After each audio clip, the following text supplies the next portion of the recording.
Assalamualaikum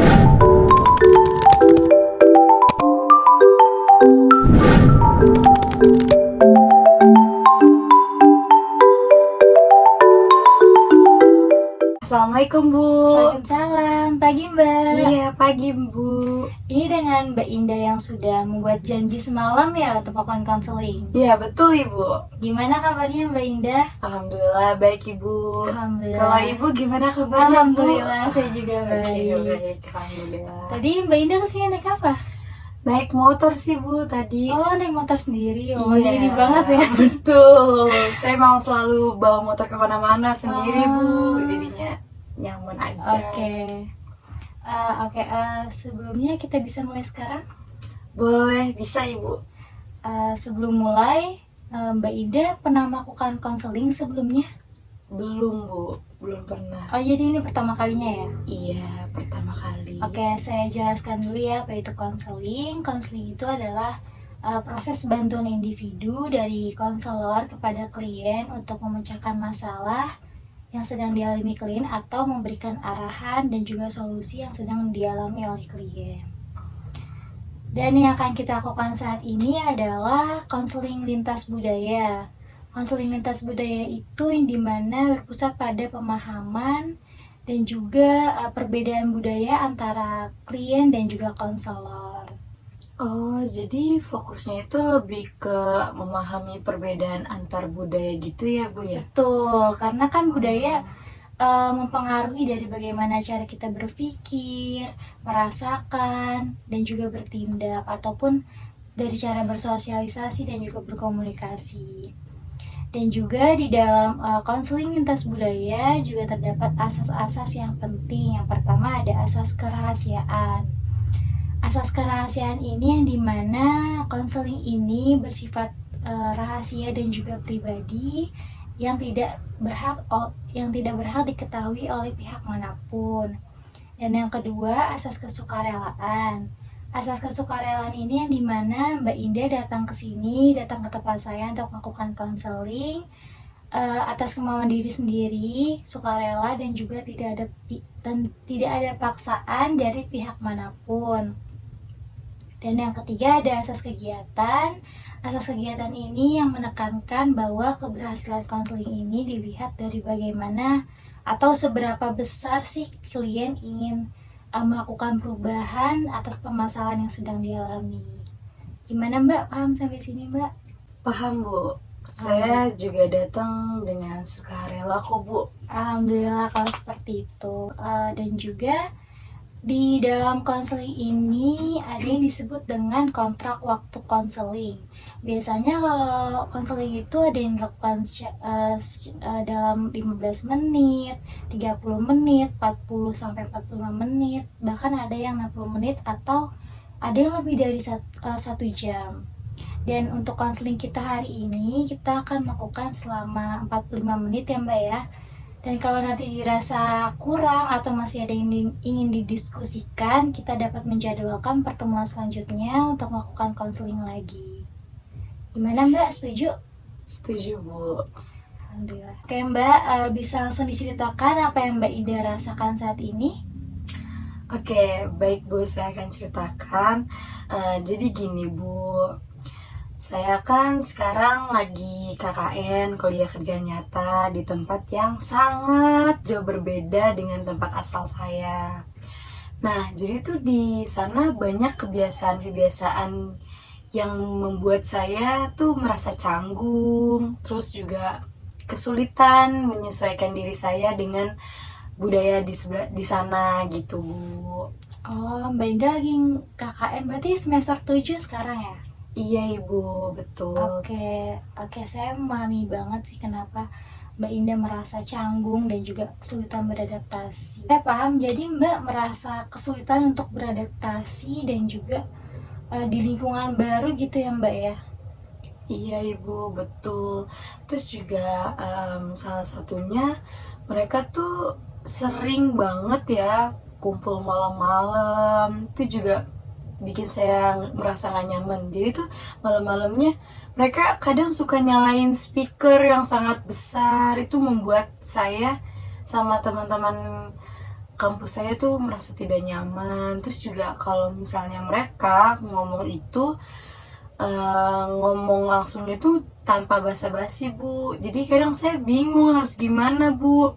Terus juga saya juga jadi merasa diabaikan dan merasa cemas juga Bu. Memang bisa terasa membingungkan ya Mbak, perasaan cemas dan juga merasa diabaikan tuh pasti ada lah pas waktu KKN. Itu yang biasa disebut dengan culture shock loh. Culture shock itu terjadi ketika kita datang ke lingkungan baru yang berbeda, sangat berbeda dengan kebiasaan dan juga lingkungan baru yang ada di lingkungan kita gitu. Misalnya seperti yang Mbak Indah bilang tadi kan, di tempat KKN Mbak Indah itu lebih orang-orang di sana, warga-warga di sana tuh ngomongnya lebih ceplas-ceplos dan juga betul. tanpa basa-basi gitu ya Mbak ya. Sedangkan mungkin di tempat Mbak Indah lebih berhati-hati dan menjaga jarak ketika berbicara ya Mbak ya. Iya betul banget Bu. Ini di sana juga mereka tuh lebih terbuka. Saya juga bingung ya Bu ya harus gimana. Apalagi kan bahasa daerahnya mereka tuh juga sangat jauh berbeda sama bahasa daerah saya. Saya tuh juga sering kesulitan paham sama bahasa mereka gitu Bu. Jadi kayak saya bingung mau jawab apa. Saya mau nanya lagi, saya juga bingung mau nanyanya bahasa daerahnya mereka tuh kayak gimana untuk nanya lagi gitu-gitu sih Bu. Oke, jadi yang jadi permasalahan di sini bukan hanya kebiasaannya tapi juga bahasa daerahnya ya Mbak ya. Betul Ibu. Emang kalau boleh tahu Mbak Indah KKN-nya di mana tuh? Di daerah Bogor, Desa Iwul Bu. Cuman kalau walaupun di daerah Bogor itu kan kebanyakan biasanya bisa dibilang itu orang Sunda ya Bu ya, Jawa Barat. Cuman setelah saya ke sana, kebanyakan warga-warga di sana itu lebih ke orang-orang Betawi Bu. Jadi dari orang Jakarta pindah ke daerah sana. Jadi banyak banget populasinya itu lebih banyak dari orang Jakarta gitu Bu. Jadi mereka ngomongnya masih spontan banget Bu ke saya. Saya kan juga kaget ya Bu. Walaupun saya orang Jakarta, walaupun bukan yang asli Jakarta banget ya Bu ya, saya juga kaget gitu Bu. Oke, jadi biasanya orang Sunda lemah lembut ya Mbak ya? Betul Bu. Nah makanya saya bingung kok setelah saya datang ke Bogor di sana. Saya pikir saya menemukan orang-orang yang lemah lembut. Tapi setelah saya ke sana, oke, ini bukan Sunda asli Bu, gitu Bu. Pasti menjadi tantangan yang besar ya Mbak, apalagi perbedaan bahasa itu menjadi komunikasi itu menjadi lebih sulit ya Mbak. Betul Bu. Tapi itu hal yang wajar kok, pasti banyak orang yang merasa bahwa hal itu hal yang wajar, pasti banyak orang yang merasa seperti itu. Karena yang tadinya kita berada di lingkungan yang dengan kebiasaan kita gitu kan, tiba-tiba kita di lingkungan yang baru dengan orang yang ceplas-ceplos seperti itu, pasti kita juga merasa sulit untuk beradaptasi. Yang penting kita coba hadapi aja perlahan-lahan, kayak memulai untuk mempelajari budaya di sana juga gitu. Gimana Mbak rasanya saat KKN di sana? Kalau untuk perasaan saya selama di sana tuh lebih susah fokus sih Bu. Terus kayak merasa cemas, takut banget nih salah bertindak, menyinggung perasaan mereka, terus salah paham juga. Terus terkadang juga saya merasa kesepian Bu. Kayak teman-teman saya tuh nggak bener-bener ngerti apa yang saya rasain. Sedangkan teman-teman saya tuh kayak fine-fine aja menjalani KKN tersebut gitu sih Bu. Berarti cuma Mbak yang ngerasa cemas gitu ya Mbak? Iya Bu. Cemas dan khawatir itu hal yang wajar ya, apalagi di lingkungan baru. Itu disebut dengan culture shock. Mungkin kita bisa ngurangin rasa cemas Mbak dan membuat Mbak lebih nyaman mungkin. Tapi sebenarnya tuh saya takut banget Bu kalau terus-terusan kayak gini, merasa yang tidak nyaman, cemas. Saya juga khawatir Bu, kayak misalnya saya tuh nggak bisa menyelesaikan KKN saya tuh dengan baik gitu Bu. Oke, Oke, saya paham banget Mbak merasa cemas dan juga khawatir. Tapi Mbak nggak perlu khawatir, kita bisa kok melihat situasi ini dengan ke arah yang positif. Pengalaman yang seperti ini tuh bisa menjadi sebuah pelajaran yang baru, kayak misalnya bagaimana sih cara menghadapi situasi seperti ini gitu ya.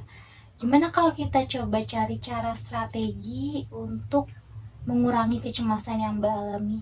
Boleh Bu, saya mau coba caranya tersebut. Oke, pertama kita coba lihat situasi ini dengan lebih objektif.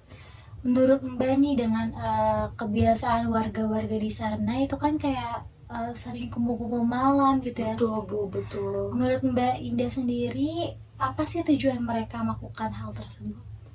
Menurut saya mungkin mereka tuh lebih ke ingin menjaga hubungan sosial mereka ya Bu ya, jadi sering ngumpul-ngumpul. Jadi istilahnya tuh supaya berhubungan baik dengan tetangga-tetangga, mungkin seperti itu sih Bu. Betul, bisa jadi mereka kumpul malam-malam gitu supaya lebih akrab gitu kan sama warga di sana. Mungkin dengan Mbak Indah ikut kegiatan mereka, Mbak Indah bisa merasa lebih diterima gitu kan. Mbak Indah datang ke perkumpulan mereka, nggak perlu langsung berbicara aktif, berpartisipasi aktif. Mbak Indah cukup datang dan amati suasananya di sana. Gimana Mbak Indah, pernah melakukan hal seperti itu? Saya belum pernah berpikir seperti itu sih Bu, tapi mungkin nanti setelah ini saya akan coba untuk bergabung dengan mereka. Nah, bagus. Mungkin bisa dicoba ya Mbak nanti ya. Mungkin Baik Bu. di minggu ini atau minggu depan gitu ya Mbak ya. Bisa dicoba. Mbak coba ikut pertemuan mereka, ikut kumpul selama 2 kali misalnya. Mbak cukup datang, amati suasananya, kayak apa sih yang mereka obrolin dan apa sih yang membuat mereka itu sering banget kumpul-kumpul malam seperti ini gitu. Nanti kita lihat nih bagaimana setelah Mbak melakukan hal tersebut. Kalau Mbak sudah merasa nyaman ya alhamdulillah. Tapi kalau misalnya Mbak masih merasa cemas, kita bisa mencoba teknik pernapasan untuk menenangi perasaan cemas Mbak. Gimana Mbak, mau saya ajarin? Boleh Bu, saya juga mau coba. Oke, coba kita lakukan bersama ya. Pastikan Mbak ini udah duduk dengan nyaman, relax. Oke, tunggu Bu, bentar Bu. Oke, kita duduk dengan nyaman dulu, relax. Oke, Bu. Dan buang semua pikiran negatif Mbak. Buang perasaan cemas dan khawatir itu dibuang dulu. Nanti kita tarik napas selama 4 detik, lalu tahan napas selama 4 detik, dan juga kita hembuskan selama 6 detik. Siap baik, Mbak? Bu. Siap Bu. Oke. Bismillahirrahmanirrahim. Oke, mari kita mulai ya Mbak. Tarik napas 1, 2, 3, 4. Ditahan sebentar 1, 2, 3, 4. Lalu dihembuskan 1, 2, 3, 4, 5, 6. Rasakan tubuh yang rileks. Gimana menurut Mbak setelah mencoba itu? Sudah jauh lebih rileks Mbak? Alhamdulillah Bu, saya merasa lebih rileks, saya merasa lebih tenang, bisa mengontrol kecemasan pada diri saya juga Bu. Alhamdulillah, senang mendengarnya. Teknik pernapasan ini bisa Mbak lakukan kapan saja jika Mbak merasa cemas ataupun merasa khawatir atau merasa ingin menenangkan diri. Apa ada yang masih ingin dibicarakan atau sudah cukup Mbak? Sejauh ini cukup sih Bu. Terima kasih ya Bu. Saya akan terus coba latihan pernapasan seperti tadi untuk merilekskan diri saya. Sama-sama Mbak Indah, ingat ya bahwa proses adaptasi itu membutuhkan waktu. Jadi harus sabar dan jangan terburu-buru. Nanti kalau misalnya ada yang ingin dibicarakan lagi, kita bisa menjadwalkan pertemuan konseling lagi ya Mbak ya. Baik.